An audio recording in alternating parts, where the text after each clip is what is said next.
বাংলাদেশ জাতীয় ক্রিকেট দল খেলছে না, তাই টি-20 বিশ্বকাপ নিয়ে জনমনে আগ্রহ নেই তেমন একটা। এদিকে পাকিস্তান বয়কট করবে ভারত ম্যাচ, প্রথমবার মতো বিশ্বকাপ খেলবে ইতালি।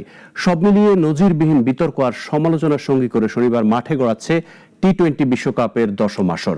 উদ্বোধনী দিনে থাকছে 3 ম্যাচ। এবারের আসরের সব ম্যাচ সরাসরি সম্প্রচার করবে নাগরিক টেলিভিশন।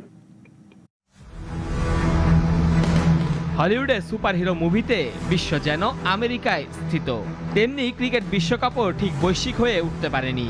সব মিলিয়ে মাত্র 24 দেশ খেলেছে বিশ্বকাপ, যার 20টি খেলছে এবারের আসরে। টি-20 বিশ্বকাপের এবারের আসর নিয়ে সমালোচনা আর বিতর্কের যেন অন্ত নেই। যৌথভাবে বিশ্ব আসর আয়োজন নতুন না হলেও দুই দেশের দ্বন্দ্বে হাইব্রিড মডেলে আয়োজন নতুন ঘটনাই বটে। ভারতে পাকিস্তান খেলবে না, তাই বাধ্য হয়েই সহ আয়োজক হয়েছে শ্রীলঙ্কা। এই বিশ্বকাপে না থেকেও সবচেয়ে আলোচনায় বাংলাদেশ। এক ক্রিকেটারের জন্য বিশ্বকাপ না খেলা বিরল ঘটনা।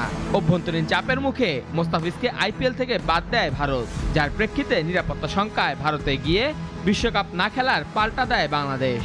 তবে ন্যায্য দাবি না মেনে বাংলাদেশকে বিশ্বকাপ থেকে সরিয়ে দিয়েছে আইসিসি।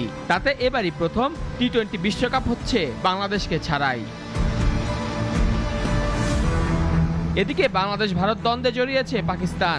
টাইগারদের পক্ষ নিয়ে দিয়েছে ভারত ম্যাচ বয়কটের ঘোষণা। তাতে নড়ে গেছে আইসিসির আর্থিক মডেল। বিশ্ব ক্রিকেটের নিয়ন্ত্রক সংস্থাটি পড়তে চলেছে অস্তিত্ব সংকটের হুমকির মুখে।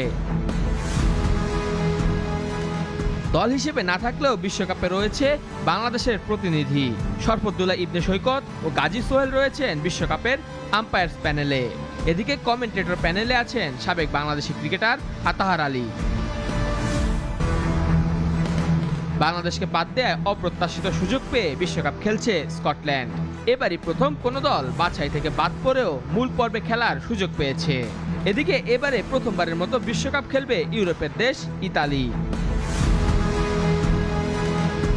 মেহেদী হাসান মুন্না, নাগরিক।